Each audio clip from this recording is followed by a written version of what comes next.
Hello, everyone, and welcome to The Vertical Space, a podcast at the intersection of technology and flight. We are your hosts, Jim Barry and Luka Tomjanovic, and here we look at the most important forces shaping the market of advanced air mobility, with a particular focus on why and how they matter to those building a business in this very exciting and growing industry. Those are one of the things that I'm trying to change because there are a growing, concerning number of cases in which GPS is being attacked or GPS is being denied for intentional reasons or non-intentional reasons. And we all have to prepare for that day.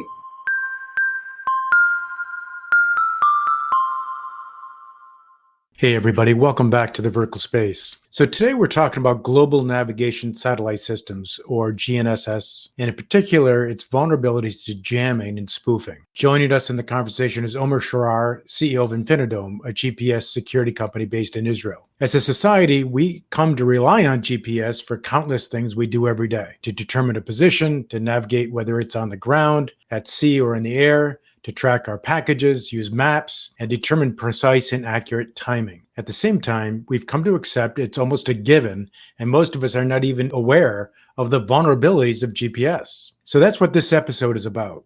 We discuss what happens when a GPS signal is jammed, how easy it is to jam a GPS signal, how often it happens, and who cares about it. Omer shines light on the demand signals in the defense and civil markets, where the pain point is most acute, how big a risk GPS jamming poses to drone operations at scale, and importantly, how to deal with this risk. Omer also talks about how the FAA and the EASA think about GPS jamming as a threat to safety, how the industry is solving GPS denied navigation, and also what kind of GPS jamming is happening in the war in Ukraine. Enjoy the conversation with Omer right after our sponsor message.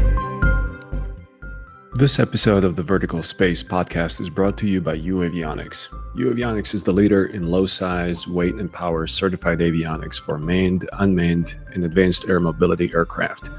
Let UAvionics help you achieve your goals, whether that be type certification, airspace access, or beyond visual line of sight operations. UAvionics has certified and certifiable communications, navigation, and surveillance avionics for your aircraft. So head over to uavionics.com or Google it to see how you can start flying safer and move your platform forward into shared airspace.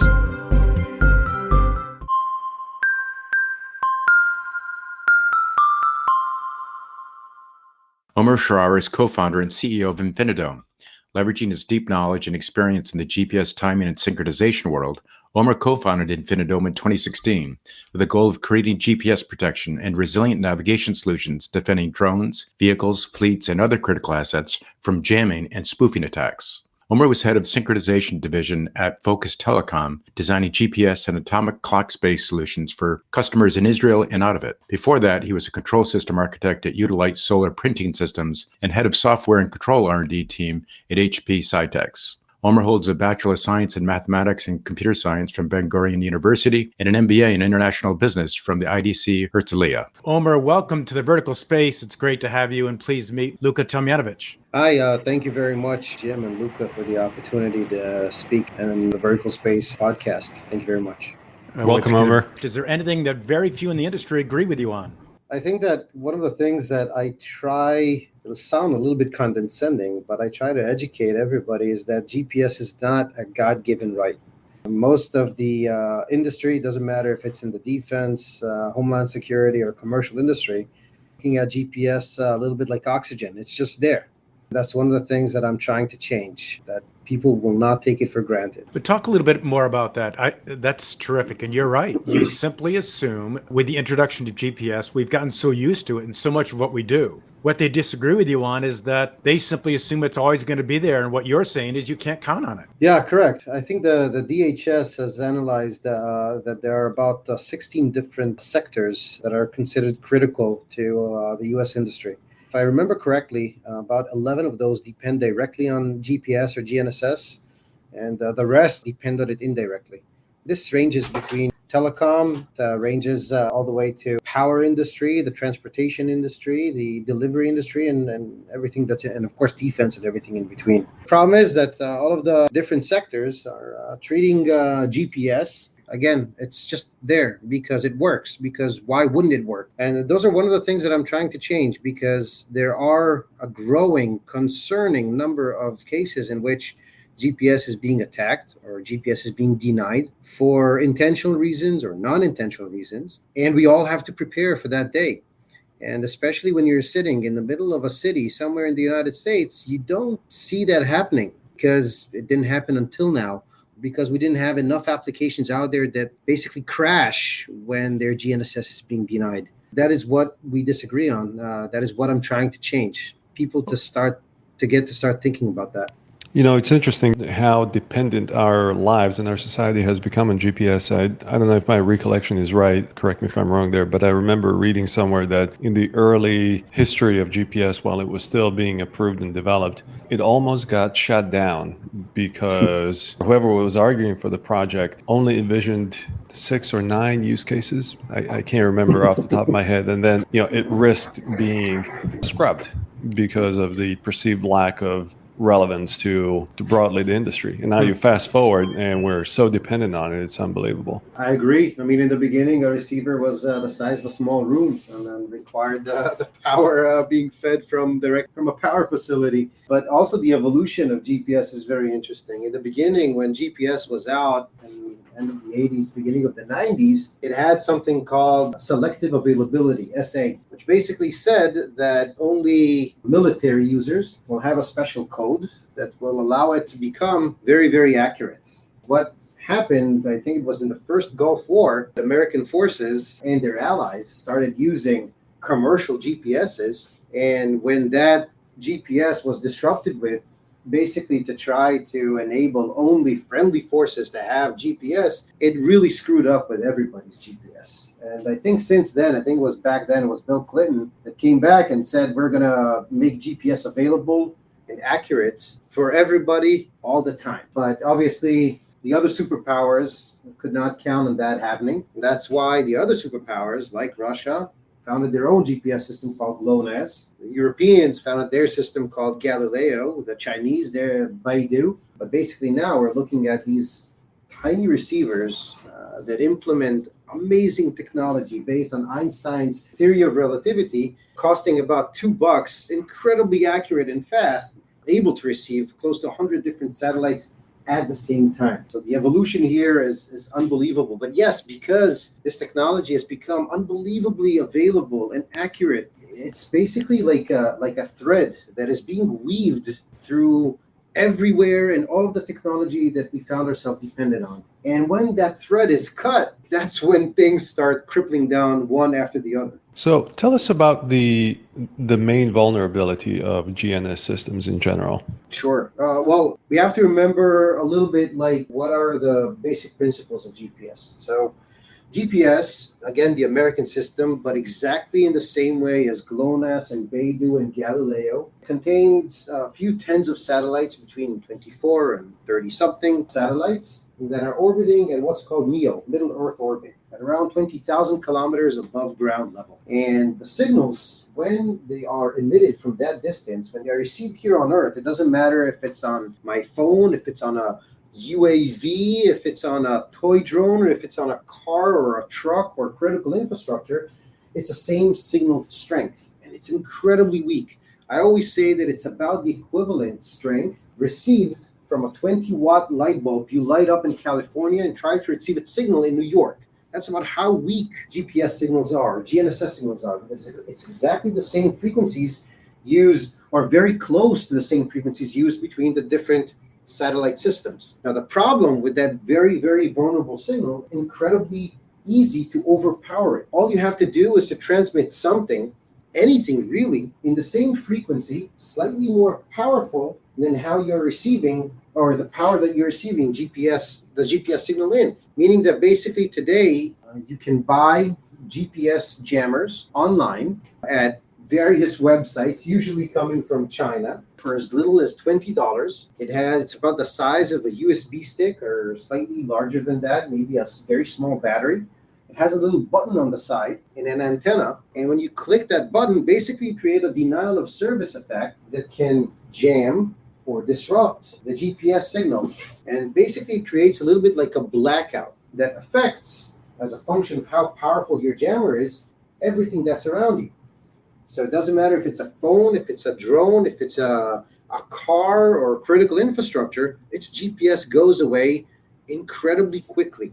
The $20 jammer that you mentioned, how powerful of a jammer can we expect at such a low cost, and what kind of coverage? For 20 to 50 bucks, you can buy roughly a 0.2 watt jammer. Can have either one antenna affecting L1 frequency, around 1.575 gigahertz, or a two antenna jammer that can affect both L1 and L2. And just to translate that, 0.2 watts will get you a blackout of GPS affecting a radius of approximately 100 meters around you. And obviously, some applications and some receivers are more vulnerable and more sensitive than others. Usually, it's a function of how accurate you want that application to be. The more accurate, the more sensitive it is to these kinds of disruptions. But the thing is that you can amplify that same jammer very, very easily. All you have to do is to disconnect the antenna. You can buy amplifiers that are actually legal to buy because they just amplify signal. And you can make that 100-meter radius into half a mile. Can you give us examples, Omer, of how GPS jamming affect commercial and military today? And I would assume this is something they've already anticipated, whether it be the Amazon or whether it be an airline or whether it be the U.S. military.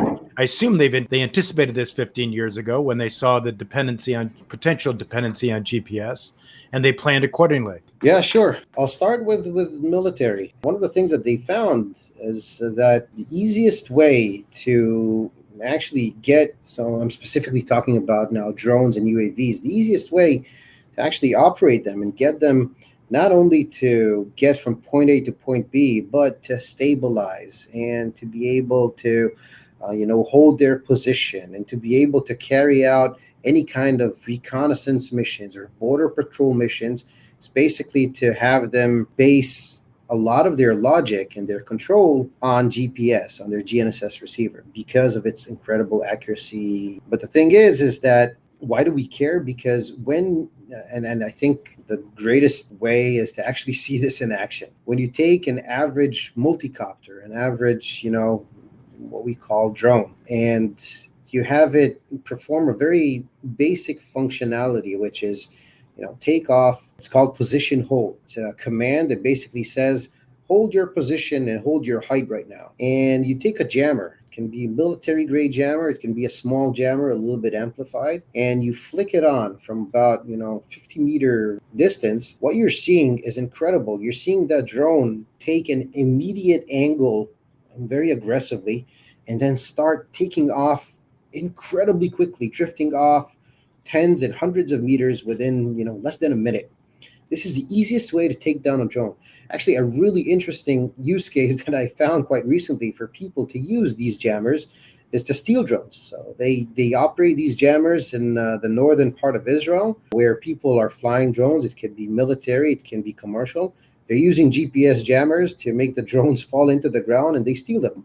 They've become completely dependent on GPS. Attack their GPS, deny their GPS, compromise the integrity of that GPS, take away their capability to perform their mission, and sometimes, a lot of the times, even have the platform crash into the ground. That is in the military space. The commercial space, when we're talking about vehicles, and it's interesting, in the early days of our company, we were looking head on into the great autonomous vehicle industry that was imminent.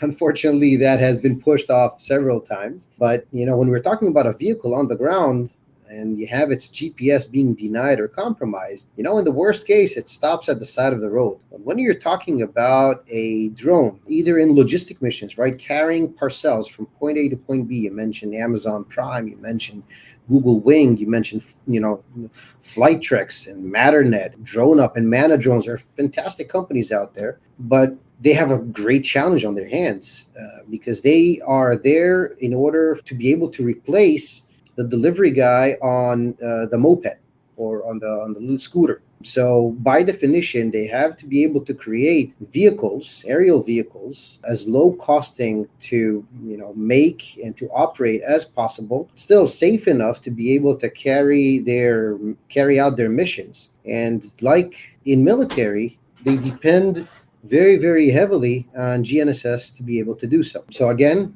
just like in military, take away their capability to receive GPS by denying it using a jammer. You take away not only their ability to complete their missions, but probably you find a very, very easy way to bring it hurling into the ground.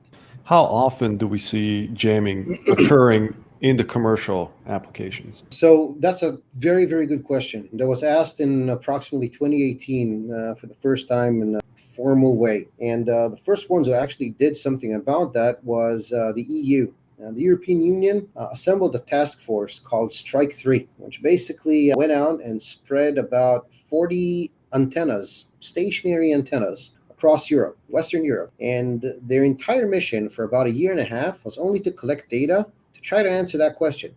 How often do we see GPS jamming attacks, either intentional or non-intentional? I'll get to the difference between the two in a second. How often do we see them in the civilian world? And they found that the answer was very surprising. They found about 60,000 high-powered GPS jamming attacks from these 40 stationary antennas. This is not the total number of attacks that happened during there. It's just the attacks that they found over the course of about a year and a half. That translates to hundreds of attacks every day in those countries. This was in 2018, 2019, if I'm not mistaken. Was this throughout the European Union? Correct. Western Europe. This is not Russia, Ukraine right now, which is a different story entirely.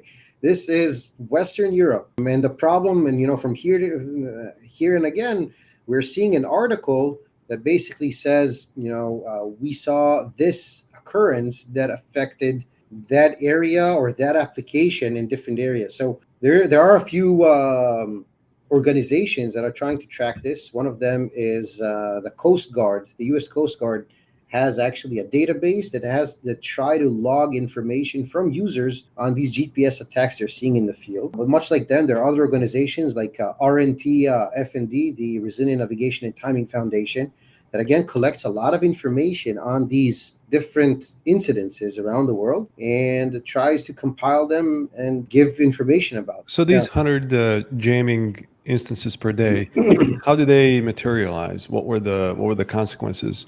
Usually what we're seeing we're seeing our Waze or our Google Maps application inaccurate or inactive in an area for some reason. And this is how it really affects you and I. But if we're looking a little bit, one click higher than that, and we're looking at critical assets, for example. So there were many cases that critical assets were completely disabled because of these GPS attacks. So there's a very known case back in 2012 where a truck driver used a GPS jammer to hide from his boss, drove and delivered, I don't remember exactly what he delivered, but some kind of commodity into Newark Airport. He used the GPS jammer to hide from his boss. So every time he drove into the airport, he actually caused critical plane landing ground systems to be impaired and to be maybe not completely disabled, but definitely to function not well. This is after 2 weeks, they found the source of this problem and he got slapped with a fine. But obviously that situation has to be thought of and taken care of. Right. I remember reading about that. And these roughly 100 attacks per day, on average, what's the coverage? Are these very localized? Are these broad area? And are they intentional or unintentional? What's the split? So usually today, these attacks are relatively low powered. I wouldn't say very low powered because otherwise they wouldn't categorize them back then as high powered. I wouldn't say they're affecting a radius of miles and miles. But usually they're the result of people using personal jammers. The reason why these jammers became a $20 product on the Chinese websites is because people buy them for their own privacy reasons. They're trying to hide from their boss, from their spouse, from the government, from Big Brother, and they're doing so by buying this personal GPS jamming device to hide their own location. What they don't realize is that it affects not only their own location, but everything that's based on GPS around them. So usually that could translate into 100 meters around you, of things being compromised in GPS. It could be momentarily, right? It could be that you have a very critical asset that's stationary and a truck driver driving by, and for 10 seconds you don't have GPS. Big deal, right? But what happens if that truck driver is by accident parking next to your antenna? Actually, I think it was in California that there was a case that there was a certain casino somewhere that a lot of truck drivers like to stop by, and they didn't like their boss being able to see that they stopped at that casino. So they use GPS jamming consistently when stopping by there. As a result, critical systems around them, you can see trends actually being suffered by according to when the casino's operating hours and when there was a lot of truck driver traffic over there. At the end of the day, what you're saying to some degree, Omer, is, 10 years ago, GPS was supplementing the human who was making the decisions on, when I'm flying or what I'm operating, what I'm driving. As we move more towards autonomy, GPS and GPS jamming now has catastrophic consequences in that, even though there still could be a human involved, they're counting on the GPS, and GPS navigation is their primary source of location and direction and navigation overall. As a result, it sounds like the ramifications for our industry are much more significant when it comes to GPS jamming. I completely agree. Today, and if you're looking at the other side of the equation, right, how you protect from rogue drones, for example, every counter UAV weapon today starts with GPS jamming because it's vulnerability. It's the easiest factor, the easiest signal to be able to jam from as far as possible away. That is the first thing that you are trying to compromise when you're trying to disable or to bring down a drone from the air. I always call it the Achilles heel of every kind of application that we're building today. And you have to have that not only protected, but my approach, and maybe that's a little bit counterintuitive because, our business is protecting GPS, don't count only on GPS. You cannot create any kind of critical application. It doesn't matter if it's a drone delivering heart transplant, dinner, or people. You cannot have a single point of failure anywhere, especially when it comes down to having that platform stay up in the air or come hurtling into the ground. So how is the industry dealing with these GPS vulnerabilities? One thing, as you hinted at, is don't rely on GPS alone. And I mean, I'm coming from the flying world, and it's really evident there that you don't really rely on it. There's ways to deal with the loss of GPS signal. There's backup systems like INS and some of the other navigational systems. So what is the industry's approach? Well, it really depends on what platform we're talking about. So the traditional aerospace industry, as you mentioned, has been around even before GPS. And they usually use aerospace grade inertial navigation systems that basically allow you to perform a lot of the capabilities, almost all of the capabilities, even when GPS is being denied. And that is because, again, an INS gives you the ability to track movement and understand your position and be able to stabilize your system even when GPS goes away for a significantly long time, especially, of course, if there's a pilot involved. The problem with an INS, especially when we're talking about lower end platform that cannot afford, a $50,000 aerospace grade INS, when I'm talking about a drone that, is very sensitive to what we call CSWAP, cost, size, weight, and power considerations, is that even if they do have an INS, it drifts. It's a backup that drifts in terms of its ability to tell you its position. And it drifts not in a linear fashion, it drifts in an exponential fashion, which means that as a function of time, you're going to get a larger and larger error of where you're supposed to be. So it's only a very, very temporary solution. I think it's mandatory. It's very important, especially for momentary GPS disruptions, but that's how you need to treat it. So it's not a silver bullet. The other alternatives, the one that has grown to be very, very popular, is video-based navigation. A lot of these drones, a lot of these UAVs have cameras, and the cameras have been growing to be extremely high definition, high capability. And hey, you can navigate based on those cameras, and you can even navigate autonomously if you have a preloaded maps and if you have a good sense of where you need to go according to what you're going to see. But that's exactly one of the problems here, because these camera-based navigation capabilities are very limited to being able to actually see well. And that could be compromised when you are in glaring situations, flying where you have a glare from the sun in dark. After the sun goes down, you have your vision very, very impaired. Sometimes you need anchors to be able to, as I said, preloaded maps, right? So you need to be able to navigate in a preloaded area. If you're going to an uncharted territory, you're going to be in problem. If you're going to be in an area that you don't have a lot of anchors, if you're flying over water or over a green field or over the desert, you're going to have a problem to navigate. So there are a lot of situations in which this video-based navigation approach is not good enough. But then you have other sensors, right? And we're seeing this in the autonomous vehicle industry, right? There's a huge buzzword now called sensor fusion. Let's take as many sensors as possible and try to fuse them together. I think that's a wonderful approach. But if you're looking at other sensors as well, for example, LiDAR-based navigation, radar-based navigation, and other types of alternative navigation capabilities, again, each and every one of them have caveats at which they don't work or don't work well. And that's why I believe that the best approach, and by the way, when these applications, these alternatives don't work well, that's when they revert right back to GPS. And if you don't have any kind of protection on that GPS, then that's exactly going to be your vulnerability. And that's when you're going to have your platform crash into the ground. How many of the drone delivery service companies are counting on GPS as their primary source of navigation? All of them. How many of them have backup systems should the GPS as the primary fail? So another approach, by the way, which I haven't gotten into, is maybe I won't be able to complete my mission, but I won't crash on the ground. For example, if my GPS is being compromised, I will take out my parachute and land softly on the ground. Or so I can't fulfill my mission. I can't complete my mission, but I won't have a catastrophic result. Exactly.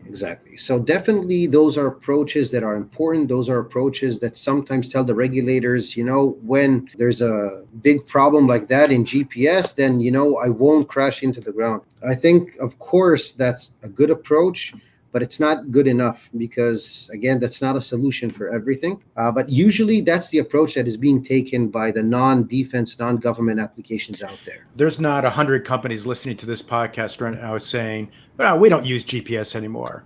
We've done something different than GPS because we know it can easily be jammed.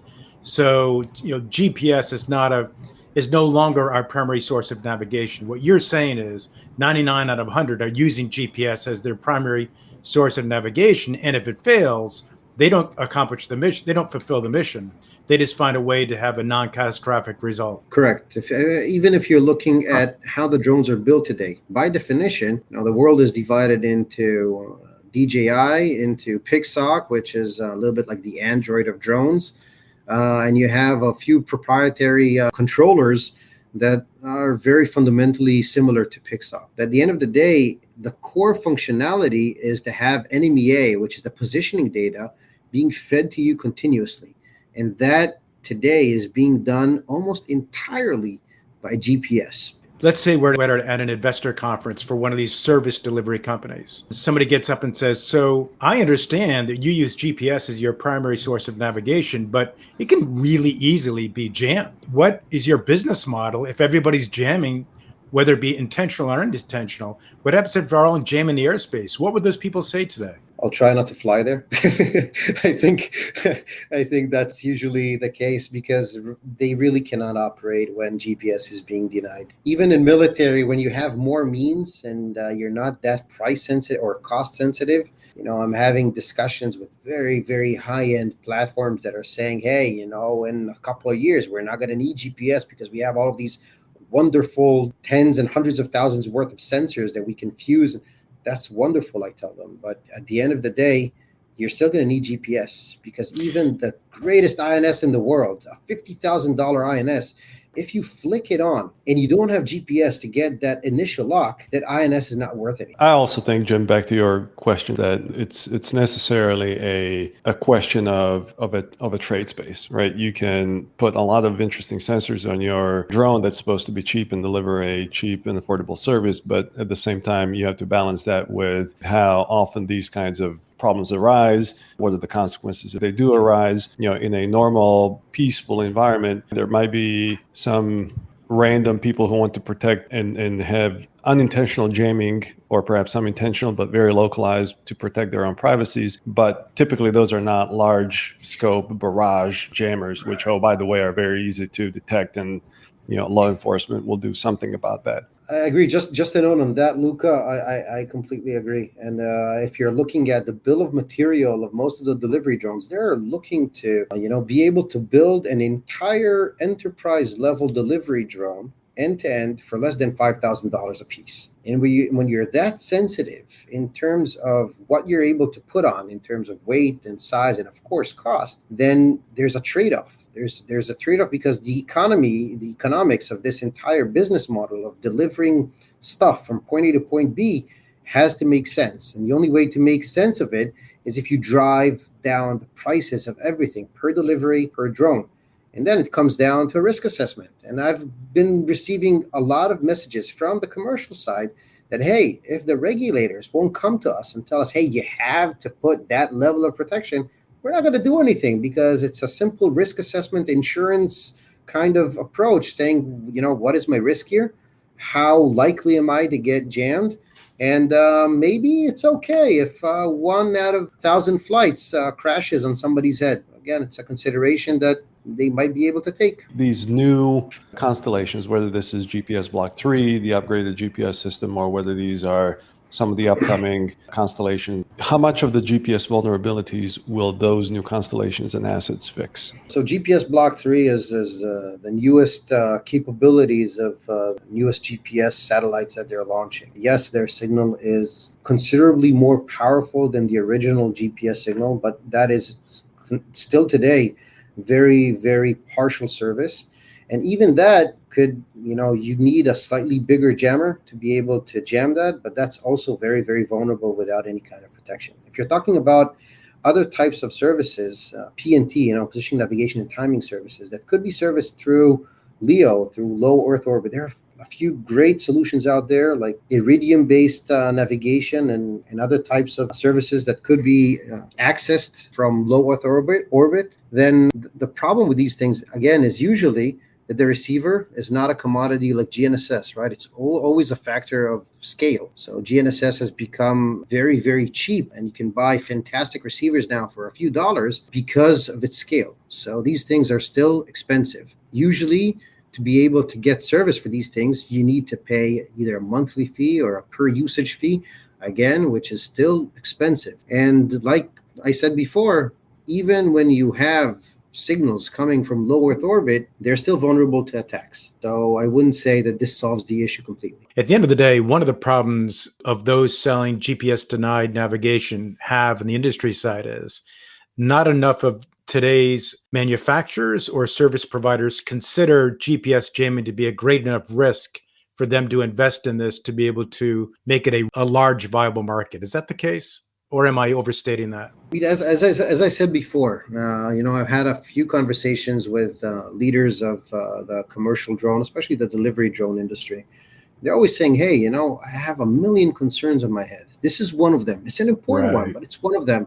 And I have to pick and choose what to invest in right now. And usually what is most important to these guys is to get certification. And whatever means they need to get certification, they're going to do. And I think this is like in the automotive industry, right? In the beginning, when they built cars, they didn't mandate seatbelts. Why? Because, again, nobody wasn't needed their biggest seatbelts. concern. Exactly. It wasn't their biggest concern. And much like, after they invented I think it was Volvo that invented the seatbelt. After they invented it, they started mandating it because they understood that this can save a lot of problems if they have this in each vehicle. There's kind of a cost consequence dynamic taking place here.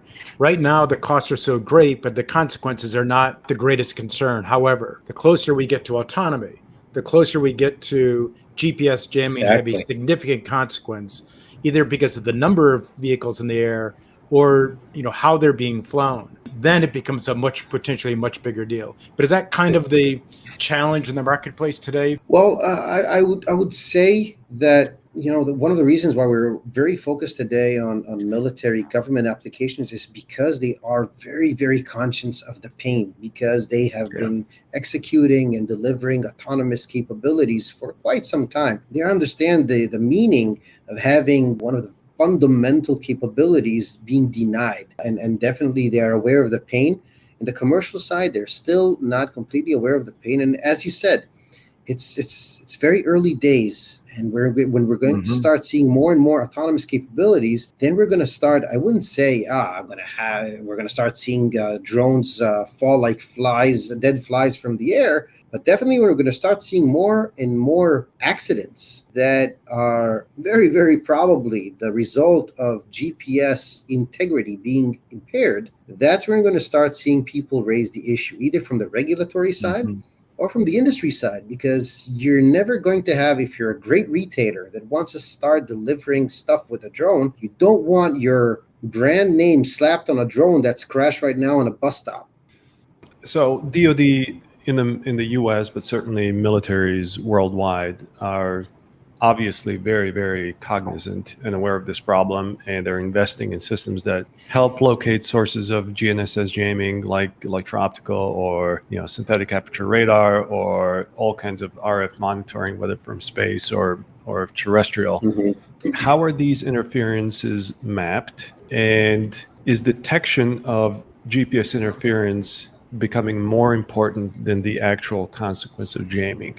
So if you have some knowledge ahead of time, then is it good enough to know that there is some interference going on so that you can adjust, or do you have to go and actually directly address it? Well, I mean, that's a really, really good question that we started asking that question about a year and a half ago, and I'll get to what we decided to do as a result of that. Most of the tools today in government and defense are, let's call them high-end, high-power detection capability tools that are run by the DoDs out there. Intelligence gathering sensors that could be placed, for example, on the border of Israel, try to detect national level jamming threats. And those are the ones on the ground. The ones on, in space, there are a few great companies out there that, launch satellites in low Earth orbit and can detect, again, high-powered interferences and even triangulate them, as you mentioned, to be able to give you a sense with an inaccuracy of a few kilometers of saying where that high-powered jammer is located at. And I think those are both fantastic approaches. But as I said, those are good approaches when you're trying to detect jamming at a national level. Those capabilities will not solve the problem of an idiot using a $20 jammer to bring down a power station or a drone just because he wants to. So, I mean, much like the automotive industry that started investing heavily in being able to provide cyber protection against an idiot hacker that decides to hijack a vehicle or just to have fun and be able to hack into it and control it. In our case, in GPS, you don't have to be a sophisticated hacker to bring it down. You need a finger and be able to press that button of the jammer. So I think the threat is a lot more imminent than the theoretical cyber threats of automotive industry. So what we decided to do is we decided to not only develop our GPS protection capabilities and our solution that can fit on a drone and be able to provide protection for GPS. We decided also to develop a capability of sensing attacks and being able to provide information or a service that allows you to monitor where those attacks are taking place.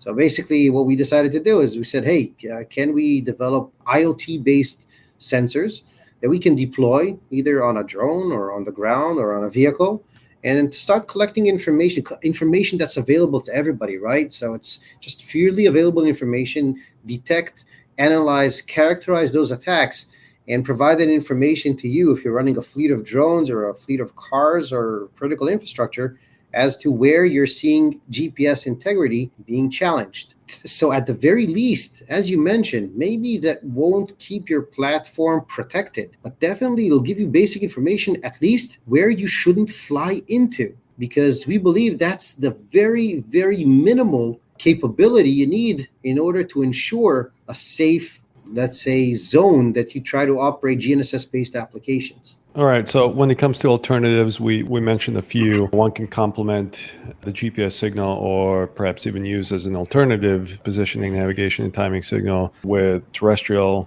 radio signals, with fiber networks, with, you mentioned iridium satellites, but some of the other lower Earth orbit constellations as well, Wi-Fi, cell signals for localization, etc. But at the end of the day, it comes down to scale. And how do you achieve that and implement that technology at a price point that is compatible with the business cases that people need in the drone space, in particular on the commercial side. Correct. And that's still something that needs further maturing. There has been a National Timing, Resilience, and Security Act back in 2018 that instructed the Department of Transportation, the agency that's responsible for civilian GPS, to provide a complement and a backup for this GPS service. Yet you fast forward, not much progress has been to date. At least at least not to my knowledge. So you got to ask the question of, yes, the perception of the risk versus the practicalities of implementing any new solutions and alternatives versus the cost and occurrence and severity. I couldn't agree more. As I said, I don't think it's a one size fits all. I don't think that the same approach should be taken if you're talking about a $5,000 dinner delivery drone and an eVTOL that is delivering people from San Francisco to Los Angeles. I think you need to talk about different levels of safety, but definitely, at the very least, we should be able to understand where your operations could be compromised, where their integrity could be compromised, and to be able to act upon them, all the way up to, as I said, resilient navigation capabilities, which integrate and fuse different layers of navigation capabilities. How do the regulators, both the FAA and the EASA, look at GPS vulnerabilities in the context of drones, of civil drones? Do they give GPS issues enough importance in this overall system level risk assessment? Well, I have to say that EASA is a little bit lagging in that department. And I think unlike previously where EASA, again, from what I understood, sometimes went head to head with FAA on a lot of things. I think on the drone space, EASA has decided to basically, much like the Israeli equivalent, the Commercial Aviation Organization in Israel, they're basically waiting on FAA to decide what are the regulations and standards, and then they're going to basically adopt that. In terms of FAA, February 2020 was the first time that actually regulators came and called out for what is called responsible use of GPS, or PNT. Executive White House Order 13905 that was issued back in February 2020 called for responsible use of GPS and PNT. Nobody really knew what they were talking about. So then, yes, DOT and DHS started to acting upon that and started to say, okay, we need information. They had tender to try to see other alternatives and other capabilities, but most of them allowed for alternative capabilities for stationary applications. What happens if infrastructure lose their ability to get accurate time through GPS? Not a lot was relevant for drone and multi-copter navigation capabilities. But then I think the first ones that actually did something official was ANSI, American National Standards Institute, where they issued something called the Roadmap to UAS Standardization. This was in 21 already. They basically tried to map out what gaps there are right now in terms of technology and the industry to be able to achieve BVLOS and autonomous capabilities, beyond visual line of sight and autonomous capabilities. And they mapped out the gaps according to criticality or severity and priority as well. One of the top gaps that they mentioned is called Gap A8, which called specifically for mitigating GPS jamming as an enabler to autonomous and BVLOS capabilities.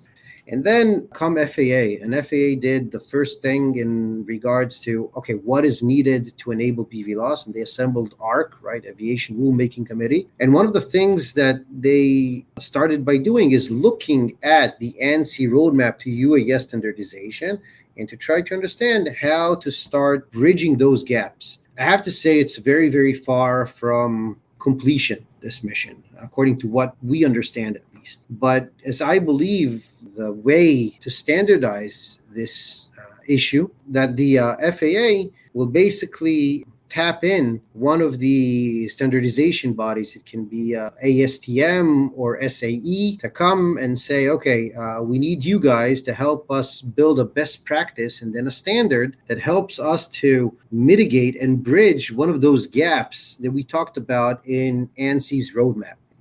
And FAA can come and say, okay, so in order to go BVLOS, you need to adhere to or comply to that standard. Let's talk a little bit about the problem of GPS denied navigation.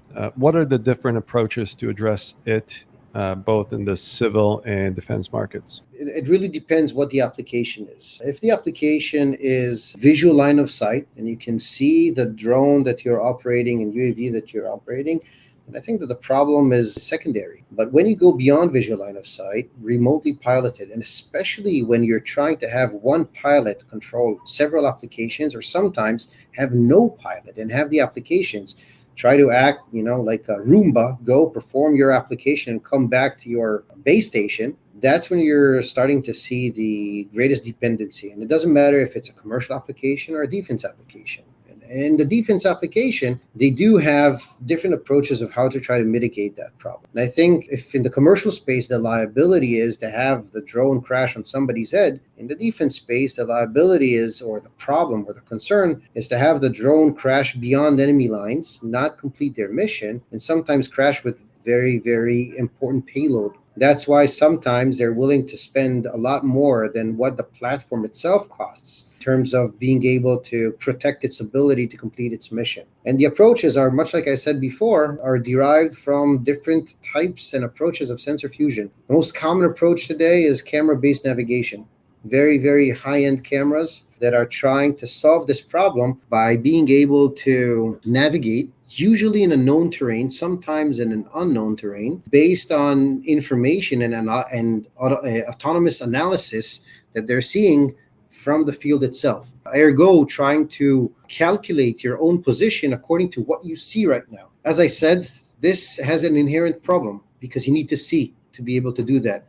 So I'll give you the simplest example of when that is a problematic use case. It's a camera. If the camera gets dirty, or you have impaired vision, fog, clouds, rain, you can't see, or you can't see well. And that application immediately goes away. It really depends on the use case. Sometimes that's a great way to go. For example, if you want to track a vehicle or you want to track illegal activity, a camera or vision-based application is a great approach, much better than any kind of GPS-based approach. But when you generally just have to perform missions and have the ability to navigate autonomously, that's when you're going to need GPS information. And that GPS information can be backed and should be backed by other capabilities as well. It can be video, it can be radar, it can be an INS backing up and aggregating all of that information. Let's talk about the lessons from the war in Ukraine as it relates to GPS resiliency and interference. It's really interesting because, even in the commercial world, we saw the impact of the war in Ukraine affecting in terms of, again, not taking anything for granted. And what we saw,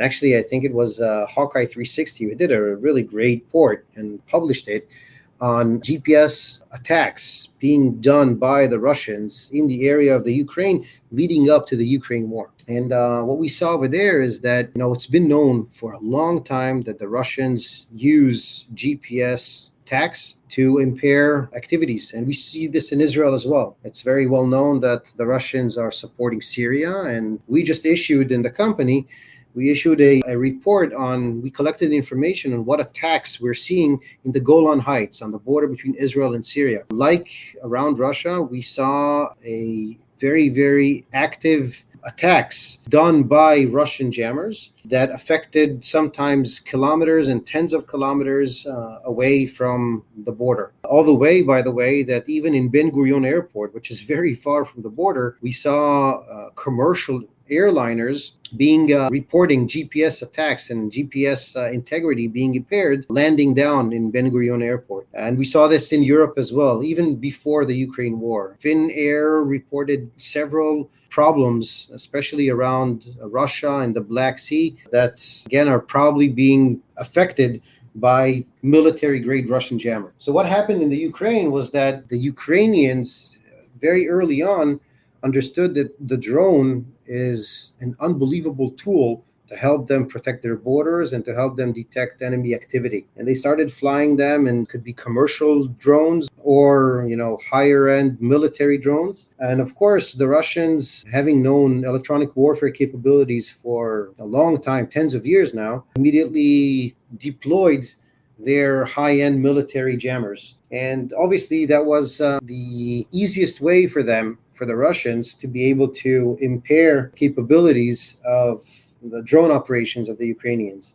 And even when the Ukrainians received support by the US government from high-end military UAV applications, those also, when meeting a high-end GPS jammer, definitely caused them to impair their capabilities. That's what we're seeing. And the interesting thing is that we're seeing this trickle down to definitely all of Europe. And quite recently, I was in Eurosatory, one of the biggest defense conferences, and you saw that the effect of the Ukraine-Russian war is affecting everywhere around Europe, and definitely even commercial players are understanding that, hey, sometimes GPS is not going to be there. So what opportunities does this present to anti-jamming companies? So obviously it's a problem. They're not able to accomplish their mission. I would assume now the cost is not as great as the consequences. So what opportunities are there for anti-jamming companies? But what are the options now for anti-jamming for, let's say, the military? Well, in terms of the opportunities that this presents, so definitely when we're talking about military application, all of the MODs out there, if in the past they had very high-end UAVs, $10 million UAVs or loitering munition or high-end drones, now they're trying to get everything to be a larger quantity, lower cost, but still have the same capabilities or similar capabilities. And that's why cost effectiveness of any kind of solution it's not only important, it's critical, it's mandatory. And that presents a great opportunity for us at infiniDome, because what we try to bring to the game is what we call proportional defense. We try to be able to provide GPS protection not only for high-end applications like fighter jets and helicopters,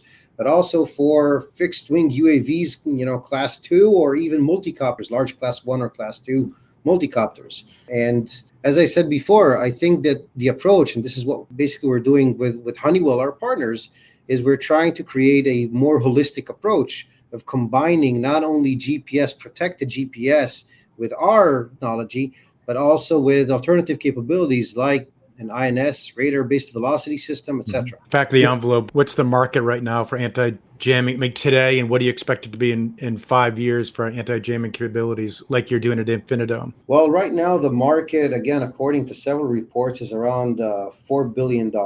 And commercial and military? Yeah, but it's almost entirely, about 95% military today. Mm-hmm. I think that's one of the things that are going to change in the next few years, because more and more applications, not necessarily military, are going to depend on autonomous capabilities to be able to deliver goods, deliver people, perform inspection missions, etc.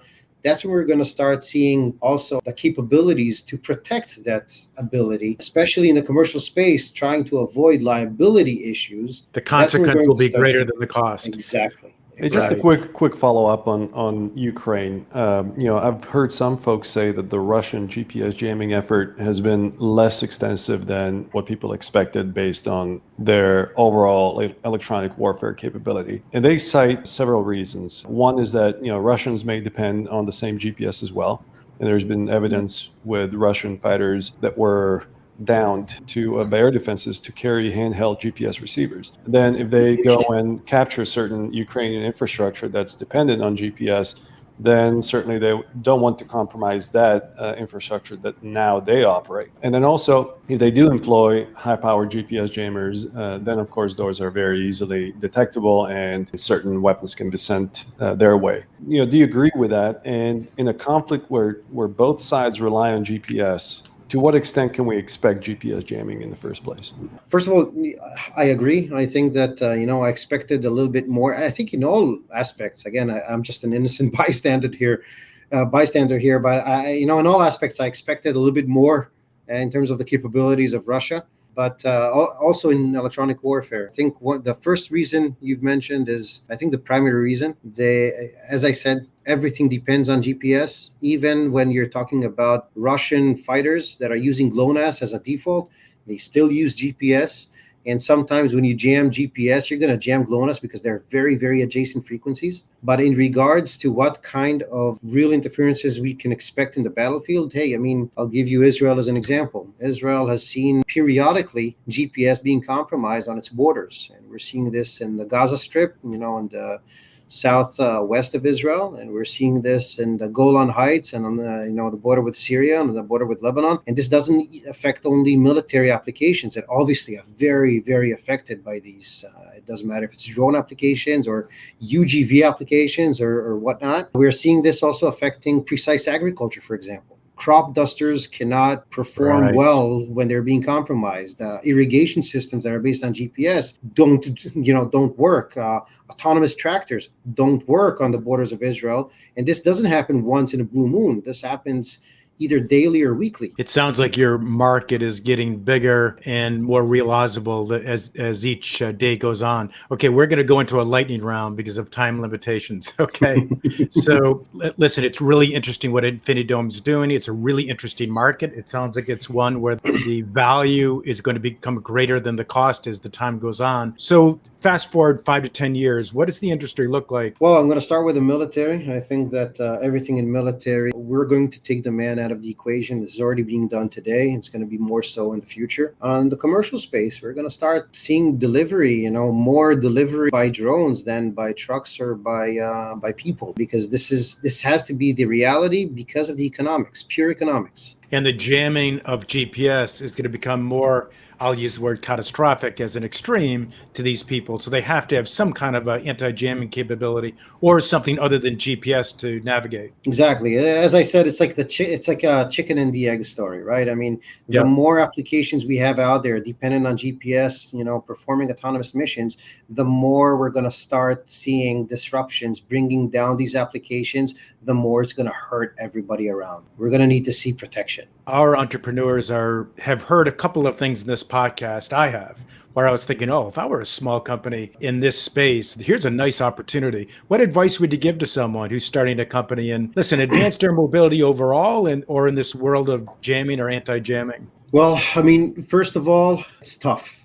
I wouldn't recommend it to everybody because, we're in the neighborhood of 10,000-pound gorillas, big companies with vast capabilities and vast experience. And we're a little, fly on the windshield trying to make it. And the first thing that I had to understand is that, there's no second opportunity for a startup, a hardware startup, and definitely a hardware startup that dares to do something in the defense, homeland security, EW space. And that's why build your things, try to stay in stealth mode, and launch when you're ready. Yes, go to market or time to market is very, very important. Try to be able to have the right partners on your side. We were fortunate enough to have a great company like Honeywell support us quite early on. And, thanks to them and together with them, we believe that we're extremely well positioned to be able to disrupt this market. What's the one industry dynamic that could change that'll catapult your profitable growth? Definitely commercial drone space. I think it'll come a lot sooner. The eVTOL space, trying to fly people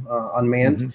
But when we're going to start seeing BVLOS being enabled and being able to deliver goods, in the United States, and everybody will follow suit, that's when we're going to start seeing regulators starting to care. And I believe at the very least, monitoring and being able to detect where these attacks are taking place, which is a service we plan to launch next year, will be mandatory. And to some extent, some applications, some platform are going to need protection as well. Omer, you've been a great guest. What would be the one message you'd like to leave for our audience? Don't trust anything. Test, and test again. Don't count on GPS to always be there. Think about, ask yourself, what if? I'll be more than happy to talk to anybody who wants to discuss that. Omer, thank you very much for the wonderful discussion and for being our guest on the show. Thank you very much, Jim and Luca, for the opportunity. I'm really happy to speak with you guys. It was really fun. All right, that's a wrap for today. Thank you for listening to the Vertical Space podcast. Reach out if there are topics that you would like us to discuss, and goodbye until the next episode. Unless mentioned, this podcast is in no way endorsing or promoting any person and or company mentioned, and all opinions within the podcast are solely that of the presenters. The Vertical Space makes no guarantees, warranty, or representation of any information given in this podcast. Any information given is for informational purposes and should be used at your own risk. This podcast is for general, educational, and entertainment purposes only.